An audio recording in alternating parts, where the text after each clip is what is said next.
জ্ঞান ফিরতেই শরীরে অসহ্য যন্ত্রণা অনুভব করল মিতা। চোখ খুলতেই দেখল বাবা মা বড় চিন্তিত হয়ে তাকিয়ে আছে ওর দিকে। মায়ের চোখে জল। কিছু সময় পর একজন পুলিশ অফিসার এলেন, জিজ্ঞাসাবাদ করে বেরিয়ে গেলেন।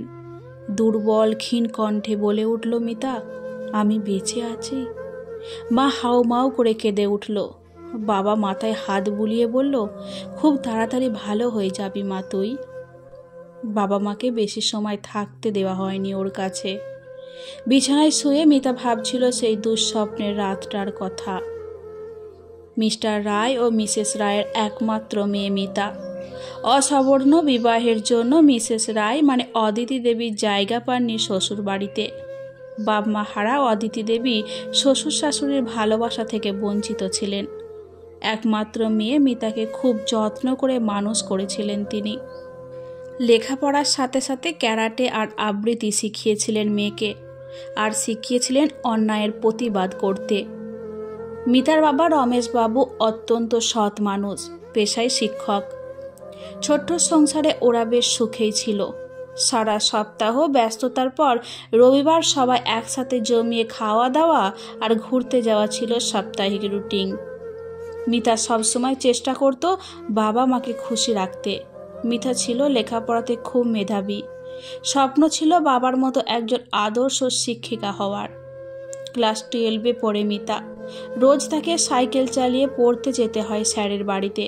কখনো কখনো রমেশবাবু নিয়ে আসতেন, আবার কখনো মিতা বন্ধুদের সাথে বাড়িতে ফিরত।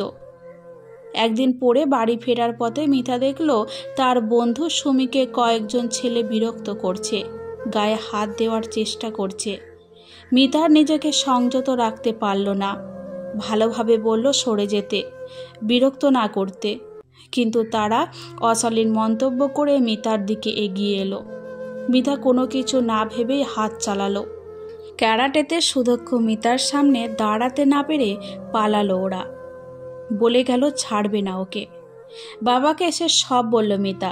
রমেশবাবু চিন্তিত হলেও মেয়ের মাথায় হাত বুলিয়ে বাহবা দিতে ভোলেননি। তিনি এরপর ব্যাপারটা থানায় জানান, কিন্তু শেষ রক্ষা হয়নি। এরপর রমেশবাবু রোজ মিতাকে নিয়ে যেতেন, আর কোনো ঝামেলা হয়নি। আশ্বস্ত হয়েছিলেন রমেশবাবু। সেদিন হঠাৎ রমেশবাবু অসুস্থ হয়ে পড়লেন।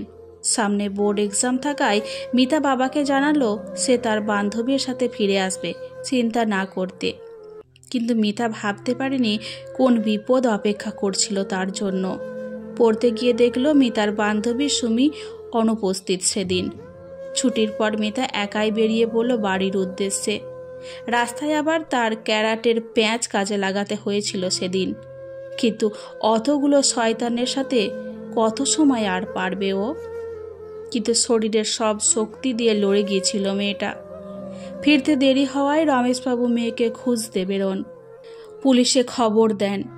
বেশ কিছু সময় খোঁজাখুঁজির পর অজ্ঞান ধর্ষিতা মেয়ের দেহ পান এক পরিত্যক্ত বাড়ির পাশে। বাড়ি ফিরতে ঘিরে ফেলে মিডিয়া। তাদের প্রশ্নের উত্তর দিতে হাঁপিয়ে পড়ে মিতা। কি করেছিল ওরা আপনার সাথে? এরকম প্রশ্ন শুনে চোখে জল আসে মিতার। সে কি সহানুভূতি পায় অনেক অবশ্য। শুনেছিল দোষীদের শাস্তি হয়েছে। তারপর থেকে পাড়ায় স্কুলে সবাই কেমন অদ্ভুতভাবে তাকাতো ওর দিকে, যেন ও আলাদা মানুষ। আশেপাশে মানুষ নানা কটু মন্তব্যও শুনতে পেত। খুব কষ্ট পেত মিতা, কিন্তু বাবা মা সর্বদা পাশে থাকতেন।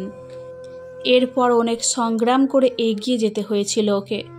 সফলতা পেলেও অনেক কষ্ট সহ্য করতে হয়েছিল, কিন্তু প্রতিটা মুহূর্তের সাথে পেয়েছিল তার আদর্শ বাবা মাকে। মানসিকভাবে মাঝে মাঝে দুর্বল হয়ে পড়ত ও, কিন্তু ভেঙে পড়লে চলবে না তো তার বাবা তাকে বলতো তার মতো হাজারো মেয়ের যন্ত্রণা আর দুর্দশার কথা।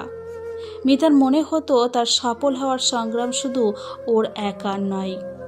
কলেজে পড়ে মিতা ভালো লাগা ভালোবাসা ওর জীবনে এসেছিল, কিন্তু একজন ধর্ষিতা করুণ কাহিনী জানার পর প্রেমিকের চোখে ঘৃণ্য হয়েছিল সে। একজন আদর্শ শিক্ষিকা হওয়ার পরিবর্তে মিতা আজ একজন সফল পুলিশ অফিসার। ও চায় অসহায় মেয়েগুলোকে বাঁচাতে। বিয়ের সম্বন্ধ এসেছিল, কিন্তু ওই যে শুধুমাত্র ধর্ষিতা হওয়ার কারণে সংসার করা আর হয়নি ওর।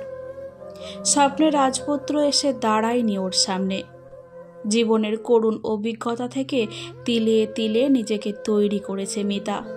বাবা মায়ের মৃত্যুর পর নিজের বাড়িটাকে পরিণত করেছিল এক অনাথ আশ্রমে। এখানে ধর্ষিতা, অবহেলিত, লাঞ্ছিত মেয়েরা আঁকড়ে বাঁচে শিশুদেরকে। আর মিতার পরিচয় এখন মা হিসাবে। বাইরের জগতের কাছে তার পরিচয় একজন ধর্ষিতা হিসাবে, কিন্তু এই আশ্রমের বাচ্চাদের কাছেও এখন মা, শুধু মা।